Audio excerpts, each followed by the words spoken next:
Welcome, everybody, to our next episode of Adding the Impact podcast. I'm so excited to be introducing you to my gorgeous friend, Sam Hind. Sam and I have known one another now for, oh my goodness, what are we now? Well, I'm going to say like 15 yeah, I was going to years. say it's 15 years. It is. It's about, Yeah. that's what I was going to say. So about 15 years in many different ways. Friendship first, coaching, direct selling, all sorts of things kind of thing. We were just laughing, if you're wondering, why have I got the giggles? We're just laughing about the multiple personalities I have. Because In my life, and literally every time you ring me, you have to announce which one is calling me so that I'm prepared for the direction that our conversation will go. So today we've got a new personality, and that's Podcast Celine. I know. I've got to put Mama Celine aside, Coach Celine's aside, Chispa Celine aside. I'm going to podcast Celine today. So, yes, so for I love those of it. you just getting to know me, you'll get to know my different personalities over time. But, each of them are fun. I want to officially introduce you to the gorgeous Sam if you've not had the pleasure of already getting to know her. So, officially, she is Sam Hind of Oxano Global, is the direct selling industry's social media expert. With passion for the industry that started with her first direct selling business at the age of 14, she was very young. She's now the host of Direct Selling Accelerator podcast, a global keynote speaker, and a social media challenger. Her and her husband Greg were recognized as the collaborators of the year in 2021 by Direct Selling Australia and 2023 Best on Social Media by Direct Selling America for their contribution to the industry. Their company, Oxano, has simplified social media and helped hundreds of thousands of direct sellers globally to grow their businesses. Even more important than that, she is an amazing wife. She is a beautiful mother, and she's also a darling friend. So welcome, Sam, and thank you so much for being on the Thank podcast. you. I'm so excited to be here. I don't often get to be on this side of the podcast, so I'm like all yours today. And it's so exciting because I actually think, and I was trying to think back, but I actually think that the first podcast that I was ever a guest on was yours. Well, I was thinking about this today because you've obviously just launched this amazing podcast, and congratulations, by the way. This is so exciting. But we just recorded our 200th podcast episode, which you were a guest on, of course. But I think you were also one of our very first ever guests when we started. So I think so. Yeah, I think I was yeah. thinking back, and I've been on your podcast a few times now, but I actually think I was one of the very early ones on there, which I was really honored to be. But I think I cut my teeth on your podcast, so thank you. Oh, it's a pleasure. And look at where it's led. Now you've got your own podcast, and I can't wait to be on your 200th episode Absolutely. in 4 years' time. Yeah. Absolutely. No, it's super exciting. And what I love about this whole medium, though, is because the podcast is called Adding the Impact.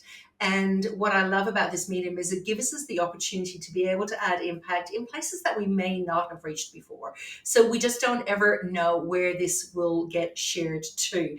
So what I just say to you is if you've happened across this podcast, you're wondering how, I don't believe that there are ever accidents. I know that you're here for a reason. I know that you're here to be able to hear from the beautiful Sam. And then I'm going to encourage you later on, we'll make sure we put the details to check out her podcast because she has had some absolutely, truly amazing guests over the years, including myself.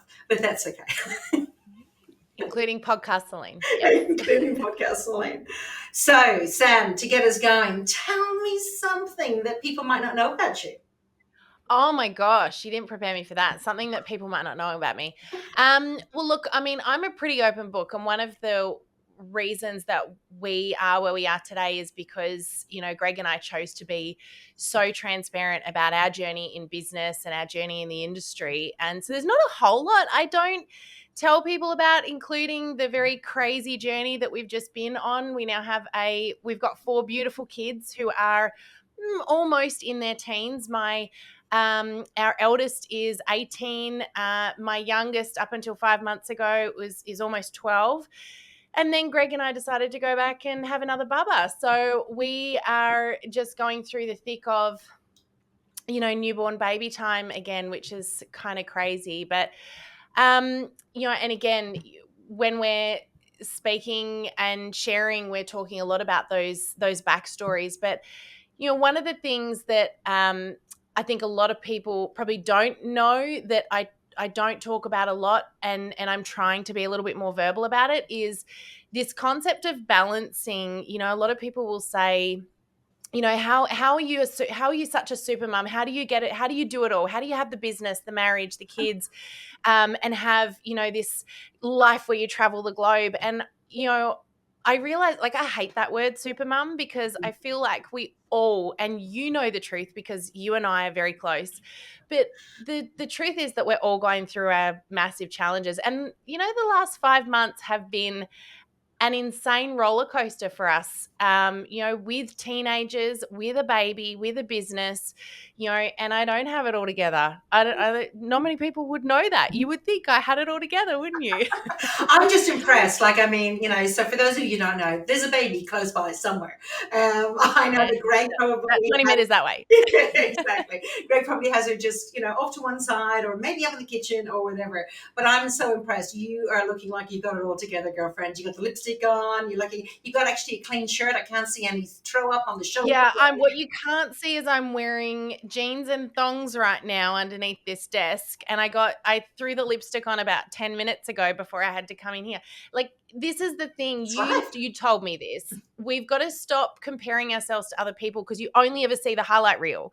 That's They right. only ever show you the highlight reel. And I've decided that's it. I'm done with highlight reels. I want to start sharing with people what goes on behind the camera of my world, because I don't love at all that people compare themselves to each other, Mm, the way that they do, especially when it comes to being women in business. I think we put so much pressure on ourselves. We don't need to add to that, the pressure that we feel when we watch other people. And I don't want to be somebody who ever makes anyone feel any more pressure because they're looking at me going, oh, she's got it together and I don't. I need to be more like that. No, you don't. no. We've all got crazy stuff going on behind the scenes. And you know what? I'm still, the baby threw up on me 15 minutes ago, and like, all of those things are still happening in my world. It's all real life. It's all real It's life. all real And I life. love it. I actually love how the direction of this conversation has gone, to the listeners, by the way. We actually never know where our conversation is going to go, but they always will go Right. down the path somebody needs to hear. So I'm actually really thrilled, because if we think about, and primarily it'll be direct sellers that are probably going to be listening to this, but it doesn't matter whether you are or whether you aren't. The struggle is real. If you are a woman in business who also happens to be maybe a wife, a mother, a grandmother, whatever season that you might be in. And myself and Sharon, a mutual friend of ours as well, had a conversation around, how important it is to really get to know yourself, and who you are, and one of the tools, of course, she uses the Enneagram. And Sam, I know Yeah. that you've done that as well. Yeah. But I think it's so important, because when you get to that space of actually truly understanding who you are, and you give yourself permission not to compare yourself to anybody else, you get to be able to step into doing the best that you can each day. And it took me many years to actually learn that, probably reaching more towards my woman of wisdom age rather than earlier on. I love to try and impart that early to beautiful women like yourself, to go, because I mean, Sam, you're truly doing an amazing job. You have all the complexities of a blended family. Mhm. Deciding that, what, you guys are wanting to be able to bless us all with another beautiful princess, and Addie is just gorgeous. But that's all lovely. That is all lovely. But behind that, I mean, the reality is the struggle is real. Yeah. And so, what I know about you, though, and I know about many amazing, amazing women and grandmothers and wives and all that in this arena, is that they do all of that, but they still show up because they want to be able to make an impact. They want to be able to add an impact. And adding an impact Mm. is whether that impact is in your family, by being able to create that additional income to be able to say yes to more, or it's actually a bigger impact that we grow into. So, making a difference in the world or in the profession that you're in, or whatever that might look like. Don't ever compare yourself to anyone else, because just by waking up this morning and being able to put one foot in front of the other, and do whatever it was, whether it is looking after your children, whether it is building a business, whether it is doing both, whether you're in ministry, whatever it might be, the fact that you got up this morning, you showed up and you were prepared to step into the world means that you're adding an impact. So, Sam, I wanted to say to you and to all the mums out there that you're doing a brilliant job. There will be some days where you will be grateful that you got out of bed and managed to get back into bed, and the other days you'll slay. It's like, I love that saying, we will either be praying or slaying, and sometimes both on the same day. Yep. Yeah, no, 100%. Look, it's funny because I was having this conversation with somebody on my own podcast just a couple of days ago, and she said that she goes into every day not competing with the world and not competing with other people, but competing with herself. And I thought, what a powerful thing, or mindset to have, because you can compete with others and eventually you could get to the top, and then what? What do you do? But if you're always competing with yourself, you can always be that 1% better. Every day you can be that 1% better. But, the other thing too is, and this is actually, I'm such a big advocate for, surrounding yourself with the right people at all times. And when I first went into business, you were one of the people that I had in my corner, and I've always had a business coach. I was so blessed to have you as one of my very first ever business coaches. And at that stage, I wasn't in direct selling. I was teaching direct sellers. So, I'd started this business, didn't know exactly which way it was going to go and how it was going to all pan out. And by jumping into this space, one of the things was that, I was learning very quickly that those people around us provide us with wisdom constantly. And, iron sharpens iron, people sharpen people. And, one of the amazing people that you actually introduced me to, it was actually at one of the first Juice Plus conferences I ever spoke at. I remember her ringing me one day, and I said to her, wow, you are just, every time I speak to you on the phone, you are so bright and so bubbly, and you just make me feel joy. And that was the word I threw out. And she goes, oh, well, that's intentional. And I went, what are you talking about? She said, well, I can't control how people perceive me. She said, I can't control what the world does. I can't control what happens to me. She said, I can't control the news, but what I can control is my intention to the way I show up. And she said that I set myself this intention a few years ago that I would leave everyone that came in contact with me feeling more joy than they did before that interaction, whether it's on the phone, whether it's on social media, whether it's in person, whatever it happens to be. And she said, and that goes for my family, it goes for my friends, it goes for business, it's everything. And she said, by showing up intentionally, it means that I can make the choice to step in or out of an interaction as well. If I can't bring that joy to the table, then I don't answer the phone or I don't walk into the room. I stop, I reset myself, and I'm intentional about how I show up. And, just to what you were saying, Celine, I think one of the things that we're so passionate about is the ripple effect. And the fact that, some of the people that we're here to impact will only ever impact another one individual. They may impact hundreds or thousands.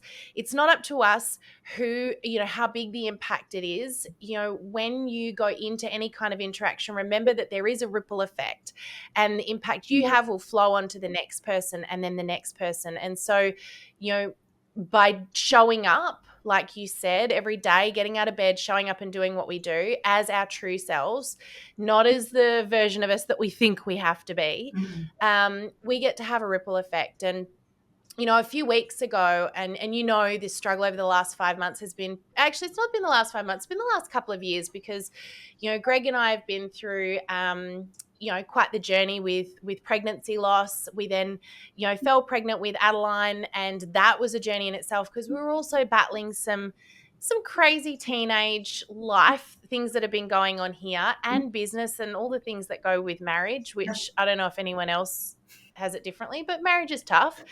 And then when Adeline was born, the picture didn't look exactly like I thought it would. She decided very early on that she just simply didn't want to breastfeed. It was just not what she wanted to do. And yet it was what I so desperately wanted. And so I remember literally being holed up in my bedroom. For weeks, I didn't leave my bedroom. I just sat with her, persisting. And I wasn't at work at the time. I'd taken a bit of time off. Our amazing team was holding up the fort, and I didn't show up. And it was the first time in years I wasn't doing lives, podcasts. I just wasn't on camera. And then one day I just went, hang on a second. That's me showing people the highlight reel. Right now, there's a real low light going on here. So like it's not the highlight reel. But Absolutely. maybe there's someone who needs to hear this part of the journey too, because maybe there's other people that are holed up in their bedroom right now and don't know who to talk to. So I decided, I went for a walk, I grabbed my phone, and I literally just did a little live story to Instagram, just saying, hey, you know what? Like, I'm sick of seeing all these perfect pictures of mums with these newborn babies, bouncing them around, showing everyone their amazing post-birth bodies and, their baby breastfeeding and everything going perfectly. And I said, that's not real. That's not what it's like I don't believe it's even like that for them, let alone everybody else. Mm. And so I just said, it's tough. And I shared a few of those little things. And within minutes, I had dozens, and then by the end of the day, I had hundreds of messages, people that privately had reached out and just went, thank you so much. I'm going to show this to my daughter. I'm going to show this to my sister. I'm going to show this to my friend, because there are other people that are struggling in that space that just people aren't talking about this stuff. I know. And it's so interesting because, I mean, when we first met, you were an independent mama of two little ones, one only a few weeks old.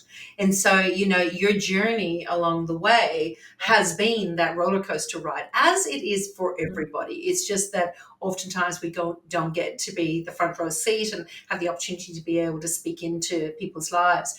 And so what you did, I remember watching that you just spoke about, the video, and I really did feel that it was so important, because the reality is that, for some, they might have got it together, but it won't be every single day. And so if we're only showing what's good, if we're only showing the highlight reel, it's very very hard to actually build authentic relationships, because all that people do is compare and go, well, I'm not going to be good enough to be in that space.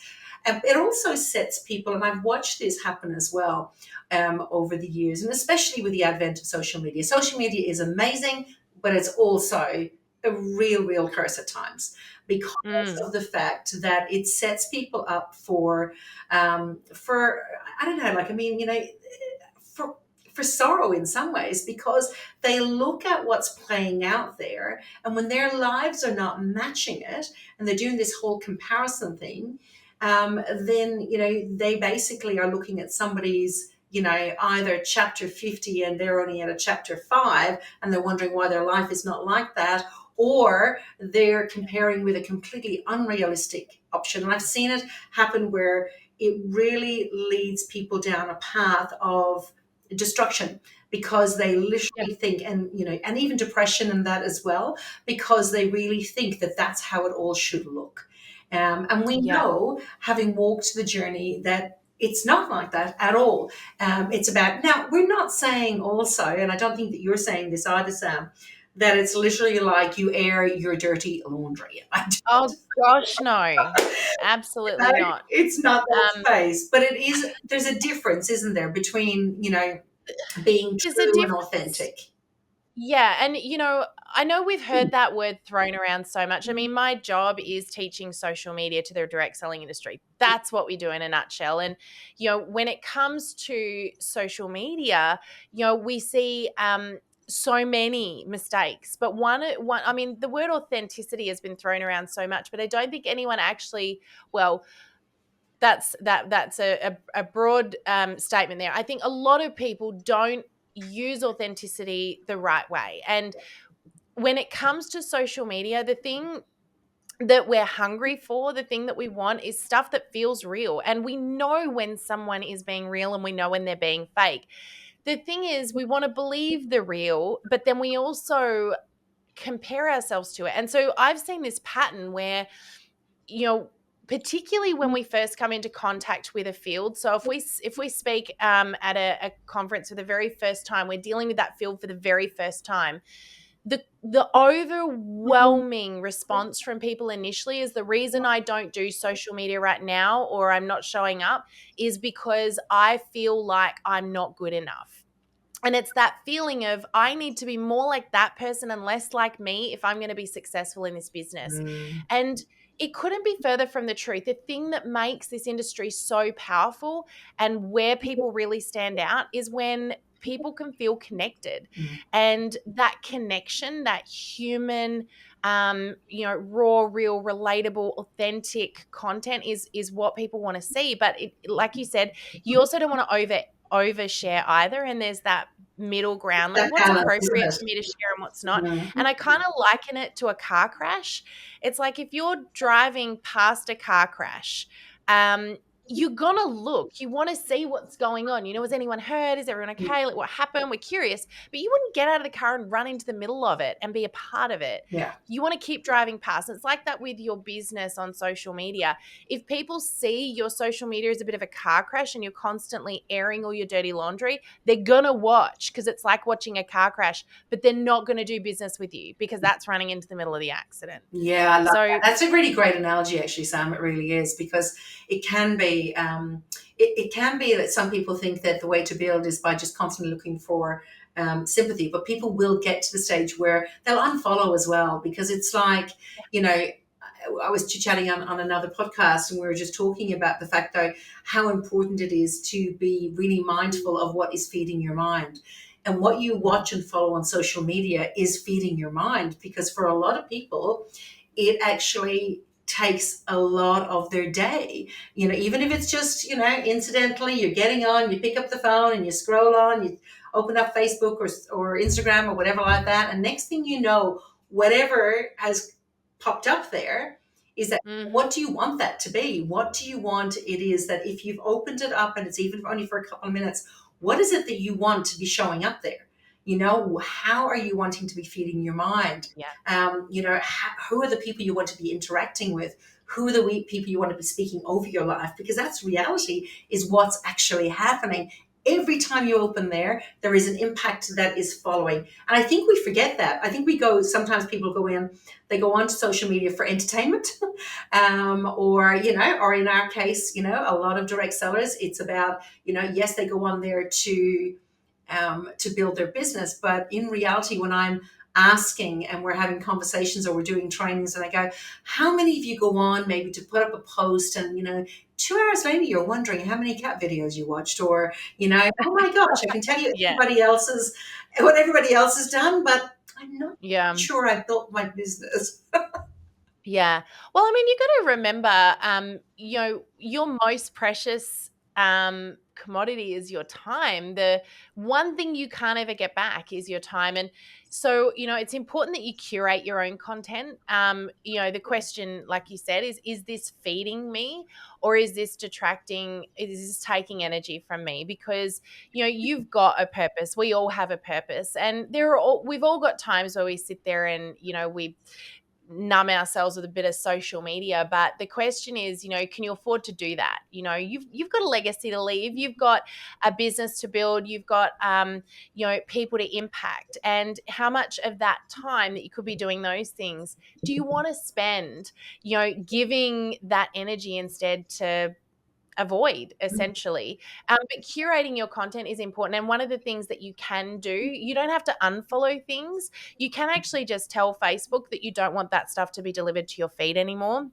I've actually got some friends who I love dearly. They're very special people, but I'm a real believer in, we are the sum of the people we surround ourselves most with. Yeah. And by the way, that doesn't only include the people we have a physical relationship with, it's also people that may never meet you. Greg and I, really respect a lot of the stuff that Tony Robbins does. And so we, do a lot of his learning. We surround ourselves with his stuff, but that doesn't necessarily mean he knows who we are or he's part of that conversation all of the time. So, when it comes to your content, if you've got people in your life that you love, you don't want to unfriend them necessarily, but their content is dragging you down. You kind of feel your energy leaving when you see their stuff. Just hide it from your feed, and you can say hide all posts. I've got some people I've been friends with for years. I never see any of their stuff anymore because I'm sick of the complaining, and I always feel myself sapped of energy when I see their gear. And I think it's not actually helping me be a better version of myself. Yeah. So I don't need to see it. I love that actually, because if you think about it from the point of view, even what we were talking about earlier on, because people might say, oh, well, is this kind of, are you kind of contradicting what you just said earlier on about being real and being vulnerable and being authentic kind of thing? And the answer to that is no, because you'll feel energetically, and I think it's a really great way to actually gauge when you are interacting, and this is whether you're interacting in person, via technology, on social or whatever like that. When you see somebody's posts or you meet somebody, you'll know whether your energy is deflated or elevated. You'll actually Mm-hmm. feel it. And that's exactly the same on social media. And it's the same. I've done the same. I have unfollowed people or hid their stuff or whatever it might be because I still love them. I love them as people. I just don't need that to be flowing into my energy field. Yeah. When you get to a stage where I look at, I want to be able to create, massive impact in the world. And if I need energy to do that, I need it, and I need positive, good energy to be able to actually really do that. So I'm constantly feeding myself with those kind of negative stories. That's very different. As I said, when you read a vulnerable post, you can tell whether that person is being authentic or they're just chasing likes or chasing whatever comments or whatever like that. Yeah. You can tell when I saw your video, I knew you were speaking from your heart. It wasn't a woe is me or whatever like that. It was actually just you sharing. But then, Mm. primarily your stuff is positive and uplifting. So I knew in that space it was just an authentic share that was so important for a conversation to be able to be had. So I think just being mindful of that, asking yourself, if you were following you, how would you feel after you interacted with your own content? How would you actually feel? I think that's a great one to actually to think about. Mm. Yeah. And I think too, listen to your heart space as well. Sometimes my best content comes out of being present in the moment and just knowing when it's the right time to share something as well. And that's not strategically thought through. I didn't, think to myself, right, my strategy today is I'm going to share something heartfelt. This is something I know through conversations I have with my clients, with my friends, that you know, this is something other people are experiencing. They're just not talking about it. And I was like, am I going to be the one to talk about this maybe today? Maybe that's what I need to do. And it's seizing that moment, because if you wait, if you plan it, and this is the key here. By the way, on this particular day, I'd gone for a walk and then I'd gone for a run, which was quite spontaneous. It was my first run after I'd had Addie. So I think it was 6 weeks in. And I was sweaty. I had no makeup on, and of course, feeling gross. Like, I've just had a baby. Everything's leaking. So there's just like nothing attractive about me at that time. And so, sweat pouring everywhere. And I thought, you know what? There is no point in me showing up perfect, because that defeats the purpose. That's not real. That's not authentic. That's the highlight reel. And I'm sick of highlight reels. So I just pulled my phone out of my pocket and I showed up sweating. And I think that's what people relate to, is the fact that they're going, actually, I feel like I'm seeing behind the scenes here. I'm part of your world and you're letting me in. And Mm. again, it's not oversharing. I didn't tell all of the gory details of what was going on. I just shared a few thoughts about how I felt, about how, mums were showing up on social media, and I was opting not to be that mum. I was being the one that showed up with all the The hot mess. mess. That's the word, with all the mess. I think that was the word I used in the video as well. It's messy, I think, is how I started It it. is, it's Being a messy mum, but beautiful. It's messy but beautiful. It's part of the journey. it didn't feel beautiful at the time, let me tell you. Still sometimes it I doesn't feel know, so beautiful. I know. But I think that's the thing. Like, I know even when I was chatting with Shaz, we were just talking about the fact that some of our greatest blessings are actually in the hard times. It's in the suffering, the grief, the lessons. It's actually there. They're some of our greatest lessons, where we truly find ourselves. We find who we are, we find our resilience. We find what it is that we can actually, cope with. We learn through there. Should we choose to, we can also sit Mm. in it and just stay in it and stay in that Yeah. space. But I know that that's not who you are, and I know that's not who I am, and many people that are watching here. The gift that we can give you is that, if right now you're in a hot mess, it's okay. It's absolutely okay. Honor it. Honor Yeah. the journey that you are on, but also look at, what are the lessons? And the lesson could Mhm. be just, actually, I need to slow down. I need to just have this time. I need to allow myself to feel. I need to have a snotty cry, whatever that might Mhm. be. Just honor it. But also look around you. What I love about our profession is that we are literally a sisterhood of women that want to support, have walked the journey. There will be many, many amazing women of wisdom who have walked the journey before you. Lean into that wisdom. It's just so important. I keep coming back to this same message. It's something that we don't do so well in our Australian society, and in a lot of kind of first world, we don't do it as well. Whereas, a lot of other, cultures and that will actually lean into the wisdom of those that have actually walked before us, because Yeah. they've got the scars, they've got the bruises, they've got the t-shirt, Yeah. we know what it's like, and we can kind of go, alrighty, it's okay, this too shall pass. And Yeah. sometimes you just need to hear that in the moment. It's interesting that you say that. I'm also a really big believer in you know, sometimes the message we need to share is actually it's given to us. The question is, are we listening? And today I was thinking to myself, I had a look at the podcast notes. It's interesting because I obviously run my own podcast, and I'll always send kind of some rough questions I'm going to ask the person. And so I thought, I'm going to jump in, I'm going to check out those questions, and you hadn't given me any. I was like, oh my gosh, we could end up talking about literally anything today. And it actually dropped into my heart that one of the things that I felt might come up today that I might need to speak into was actually my word for the year, which is presence. And the fact that if I were to go back and look at all the experiences that I've had and take one thing that I've learned from all of those as I move forward, and it would be that word presence, but it's the fact that we talk about being present in the good moments. One of the things that I've had a realization of this year, particularly because of the rough trot that we've had over the last couple of years, Mm, is that even in the tough times, you will regret not being present in those, mm, because there are moments, as hard as they can be, that you learn from, that you wish you will always, you might not wish the pain again, but you'll want to, see, because with every tough thing we go through, there's a good and a bad, there's a positive and negative, there's a, definitely. you and I both believe in the duality of every situation. When one person is berating you, another person is loving you. When someone is giving you a hard time, somebody is supporting you, and there's always that balancing act going on. But if I look back at the time that we met, I had a 3-week-old baby.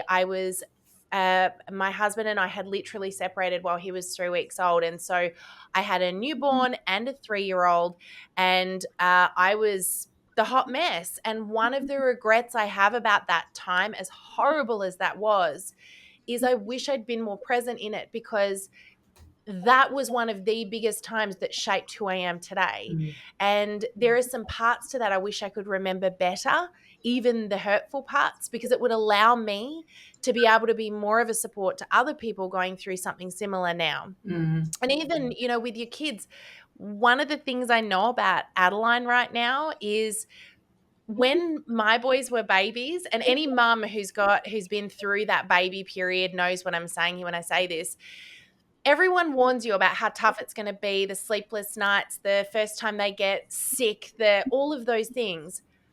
But in all of those moments, when they get older, when they grow up, you look back and you love those moments, because you think, oh, I remember that night I was up all night with them in my arms, rocking them to sleep. And you don't remember it as a horrible experience. At the time, it felt tough, Mm, but you look back on it and go, I wish I could go back there for a moment and have that sleepless night again. mm. I wish I could go back there and I could have that sick baby in my arms again and I could be there comforting them. Not because you want those bad things to happen again, but because those moments form who you are today. And we need, like, you will regret not being present in the tough times. So, Sitting in them. as So and it's true. hard to say that as you go through tough times. Like, I know I'm going to hate myself saying this tomorrow because I'll be like, I'll remind I you. don't want to feel it. I don't want to be present in it. It's hard, but Mm, yeah. it's it forms you, it molds you. I saw a really great quote this morning and it said, we all hate walking up hills, but they make your legs stronger. Yeah. And it was just such a good reminder of that. Just be in it, Mm, like be mm. present in it, because one day you'll regret it if you weren't. Totally. And, and even the kids analogy that you talk about, like, there might be the times when they're in your bed or whatever like that, but I can guarantee you, and now as a grandmother, I can tell you that you will look back going, oh my gosh, those times of those cuddles and when they needed you and all the rest kind of thing were just, they were so, so beautiful. Um, and, I'm just going to give a shout out to all the grannies now, because you know what? We get to do it all over again. And it's so cool because we get to actually probably be even more present now, because we've not got everything else that's going on when you're a young mom happening. So if you think that you miss. You're also not the one worrying about stuffing them up because someone else is doing Oh, that. totally, absolutely. I mean, I cheered when we got each of them to 18 and then each of them to 21 and then each of them married off. And now it's kind of like, yes, we made it. We got them there. We didn't kill them. They're still alive. They're alive. We did I it. was talking They're actually. still talking to me. My goal is just to have them still talking to me when they get to 21. That's like, I'll count that as winning. Oh, look, we were laughing the other day. Dan, I remember one morning he was whinging. He didn't want to go to school and he was, looking like, saying, you're going to school. There's nothing wrong with you. And off you went kind of thing or whatever like that. Next thing we get a phone call about an hour later from the school. Can you come get him? He needs to be taken he had an appendicitis. He what? He had an appendicitis. Ah, Oh my God. we get to the hospital and he said, I told you I wasn't well. Oh. Then again, I had the reverse of that as a kid. I remember I said to my mum, I don't feel well because I didn't want to go to school. And she totally called me out on it. And she felt my tummy and she said, it feels fine to me. And I was like, damn it, I got caught. So I went to school. So yeah, no. Okay, let's kind of let's move on here. And that why do you do what you do? I mean, I know that um, you're about impact. I know that you have a greater purpose. We both believe in a higher purpose. We both, believe in being led by the Holy Spirit, and so I know that what you do is greater than just teaching social media. And that, what do you see? Like, what are you excited about?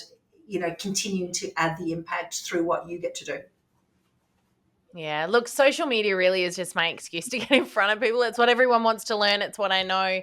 But, it's really not what we do. What I like to, I guess my undercover title is Courage Whisperer. Mm. And, that's what Greg calls me. It's what, people will often say, wow, you just gave me so much courage just then. I grew up in a situation where, I felt like my value was tied to how valuable I was tied to my success. And as a kid, I knew I had a great purpose, but I also felt like I was less than everybody else, and I was constantly comparing myself to other people. I actually grew up alone with my dad. When I was very, very young, my parents divorced, and to be honest, it was a really bitter divorce. My mum moved interstate and took all of us with her.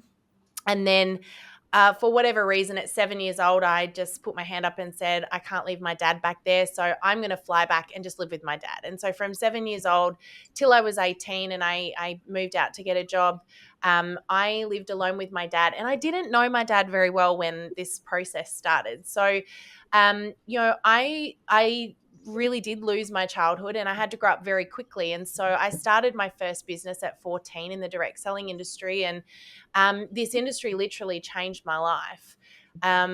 But then as I moved into a career and I sort of fell into, I don't believe we ever fall into anything, but Mm. without meaning to, I ended up in a sales and marketing career, which has shaped where I get to be today. But through that process, I always felt less than. Like I always felt like I was left behind. I was never that kid at school that was super smart. I barely passed my subjects. I didn't go to university, and I remember telling you this story where I thought that in order to be a great marketer, the only way I could identify as that was if I had gone to uni.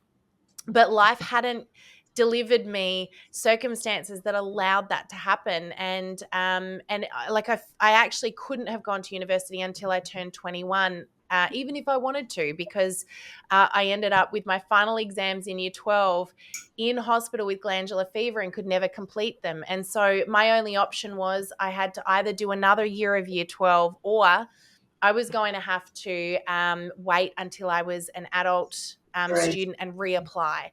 And I used to keep it quiet that I didn't have a uni degree because I thought people, I was embarrassed. I thought I wasn't as good as other people. And it's funny because over the years, as I developed my skill set in this space, and I've always been very devoted to learning. I love to learn. But like all of us, we learn best the things that we're passionate about, that excite us, not the things that don't, which is why so many people don't succeed at school. But when they leave and they can choose what they learn, Right. it all changes. Mm. Hopefully my kids don't listen to this because they'll throw that one back at my face. But it was funny because after a few years of this, of me keeping it quiet that I didn't have this uni degree, I was running a workshop and I had some people come to learn from me, and I was teaching social media. At that stage, I wasn't doing it exclusively to the direct selling industry, but my PA at the time comes up to me, and Rachel still works with us now. She's now our business manager and runs a huge part of the business with us. But she came to me and she goes, I just want you to know, you got a room of 50 people here that are learning from you today. The whole back row are the people from the University of Tasmania, and they're here to learn from you. And I went, hang on a second. No, they can't be here to learn from me. And she said, they've just invested $500 a person and they've sent along 5 people to learn from you today. I sort of didn't know what to do with that. And after the session, they came up to me and they said, would you come and teach our marketing department how to utilize social media for marketing? And I was like, here I was for all of these years feeling less than and not showing up properly in this world because I thought that I needed a piece of paper and a box tick to say I was worth it. Mm. And these very people that needed to give me that piece of paper have come and said, we want to learn from you. And it just, it reminded me that there are so many people that are particularly women. And it's not that I just have a particular passion for women in business who feel like they can't step into all that they are meant to be because for whatever reason they feel like there's a box that has to be ticked. They feel less than. Mm. And I really, like, you and I both believe that those that are called will get given everything that they need. We've got everything around us. You've already got, I don't care what you believe, I don't care what your background is. For you to achieve your goal, your dream, your business, whatever it is that you're doing, you've already got everything you need around you right now and within you, whether it's people around you that you need to pull on or whether it's simply skills you already have. You've already got it all right there. But the question is, are you going to use it? Mm. And I was sitting back going, I don't think I'm good enough. I don't think I've got what it takes. Well, all it took was a step. Yeah. That was all I ever had to do Totally. was take a step. And, the call get qualified. So just trust that you're already qualified. Mm. And what you don't know, you'll learn along the way. I love that. The call will get qualified. And that's the reality of it. I mean, we are definitely, we all whether it's a piece of paper or whether it's not a piece of paper, it'll mean different things for different people. But I had that saying, for many years. I kind of used to beat myself up because I didn't have the formal qualifications, and yet, the School of Hard Knocks teaches a lot of stuff. And again, like yourself, huge learners. So constantly putting myself out there, but it really is. I'm reading a great book at the moment called Who Not What. Who are the who's around you that'll actually help you to achieve your goal? I think that's really, really important. Wow. Okay. Alrighty. I have some questions I want to shoot at you as we finish off here. It's been such an interesting conversation. And I know that you said earlier on about questions, but I really always believe, for me, I always believe that conversations will go where they're meant to go. And I love that because I always kind of believe that we'll be Holy Spirit led. We'll be say what exactly that one person who listens is actually going to need. And that's why I look, whether I'm standing in front of a room of thousands or sitting across from one, I always believe that there will be something that is going to land for the person who was supposed to hear it at that time. So I'm thrilled that we've gone on this conversation. You said something to me a few years ago. I remember it was probably the second or third time I was speaking on stage. And again, that was something I'd never anticipated doing. It's now what we do constantly. And I remember ringing you this particular day going, you do this all the time. How am I supposed to do this? And you reminded me of two things. The first thing you said was, you are only there to impact one person in that room. There might be 300 people there. It could be 1,000 people there, but you're there to impact one person. So, don't worry about everybody else. Just show up for the one. And then the other thing you said to me was, it's none of your business what everybody thinks of you. Yeah. So stop worrying about it. Gosh, I'm very wise. You are very wise. I know. I use that one often when I talk to people about doing Facebook Lives. But it's so true. And I had to, somebody taught me that along the way. And that too, we so worry about what everybody else thinks. But anyhow, so what's the first piece of advice? What's one piece of advice you would give to your younger self? What would it be? Oh, look, I've already said, oh my gosh, I've already said two of them, which is be present in the moment and it's none of your business what other people think of you. The other thing I would say to my past self is it's okay to feel. Yeah. It's okay to feel whatever you're feeling. You don't need to stay in it, but don't deny it and don't push it down because it's also got a place and needs to be loved. And you're feeling it for a reason, so let it be. If you don't feel it now, you're going to feel it sometime. So it might as well be now. Yeah, that's the other thing. It caused me a whole lot of pain squashing it all down back then. So if I just, let it out, I'd probably I would have saved a whole heck of a lot of time as an adult. So much cheaper later on in therapy. What's your favorite book right now? Oh, again, I love reading. In our group that I mentor, we do a little book club. And so the book we're reading right now, which is one of my favorites, is called Believe It by Jamie Kern Lima. Yes. You know this one? She's the founder of It Cosmetics. Yeah, I'm reading her other one at the moment, Worthy. Yeah.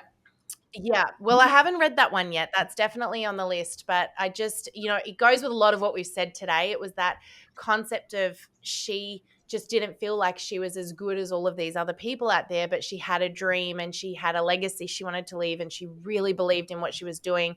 And man, oh man, did she come up against some stuff and she just kept pushing and pushing. And it's quite the story. It's really powerful. She's a beautiful one to follow if you are looking for authentic leadership that have been super successful, a woman who started around her kitchen table and created a massive, massive company. But the lessons along the way, and she has just kept it real the whole time. It's so beautiful. So I love it. I love it. Yeah. What song do you listen to when you need to feel motivated? I call this my game on song. And when I first started doing webinars and presenting, I started a little ritual, which was before I get on stage or before I present or do any kind of webinar, the energy you bring is important. But sometimes you also kind of need to fake it till you make it a little bit because I get so nervous. The last time I spoke on stage, 30 minutes before I got on this, I think I rang you and told you this. I was in America 3 weeks ago. I was literally throwing up over the toilet. 30 minutes before I got on stage. So I have to have this little thing to help me. And so I've got a Game On song. I put it in my AirPods. It's Jump by Van Halen. Awesome. Every time I hear that now, I'm going to be thinking of I know. So before I get you. on stage, if you ever look backstage, you'll actually see me with my shoes off, jumping up and down with my AirPods in, and that's what I'm doing. I'm playing Jump by Van Halen. I Yeah. love it. I love it. I love it. Gives me false courage before I develop the real No, courage. it's beautiful. It's beautiful. No, I'm exactly the same. What's your favorite quote? One quote. He who walks with wise men will be wise, but the companion of fools will be destroyed. And that's actually a proverb. Mm. And it comes back again to who you surround yourself with. But there's another one I've actually got written on my bedroom wall right now in chalk. And that is, when you sing about the fruit in your vineyard, you can't be focused on the weeds and the stones. Mm. And it's that concept that if I'm grateful, I can't also be fearful or worried or resentful. Like you've got to pick where your mindset is at. And so if I pick gratitude, that's where I'm focused on what I have got versus what I don't. Yeah, absolutely. The quickest way to be able to shift your mental state is by literally just stopping for a moment, taking some deep breaths, and just listing, 3, 4, 5 things that you're grateful for. Just in that moment. I think, Good to go. yeah, I think when I got married, you actually gave me a little plaque, and it's sitting on the wall in my kitchen right now. And it says, when you're grateful for what you have everything you need. Amen. Right. Amen. Amen. So, how can people find you? Because I know after listening, they're going to want to know more about you. I mean, besides your podcast, so we're going to make sure that we have a link to your podcast, Yeah. and that honestly, you've interviewed some amazing people over the time. So, I'm going to encourage people to go and to follow you and to listen in. And it doesn't matter whether you're a direct seller or not. There is just so much wisdom in there that comes from the different speakers. But besides that as well, as direct sellers, you add so much value. You've got a Facebook group and that as well. Do you want to tell a little bit about where Yeah. they can find you and what that looks like? Yeah, look, we're here to give back to the industry as well. I'm really passionate about seeing people thrive, not just survive. And I really want to see particularly women step into all that they're supposed to be. And so we've got a couple of ways that we can help people without it costing them anything. One of those is the podcast. It's called the Direct Selling Accelerator Podcast. And of course, we'll give you guys the links to that. And you can find us on YouTube or through any of your podcast streaming apps as well. But we also have a Facebook group, and that's where we update you on, Facebook's changes, social media tips for the industry, etc. And that's called Social Media for Direct Sellers with Greg and Sam. And we'll give you the link to that as well. It's a free community. And yes, this is specifically for direct sellers in that we're giving people information that relates to this industry, but my passion is for, I call them mumpreneurs, the women that are, they're not just identified as mum, they're also identified as women that want to have an impact, whether that is to one person or to thousands of people. And if I play a small part in your world, even by you just simply listening to an episode that we have that gives you some inspiration, then again, you're my one that day, and I'm excited that I did my bit.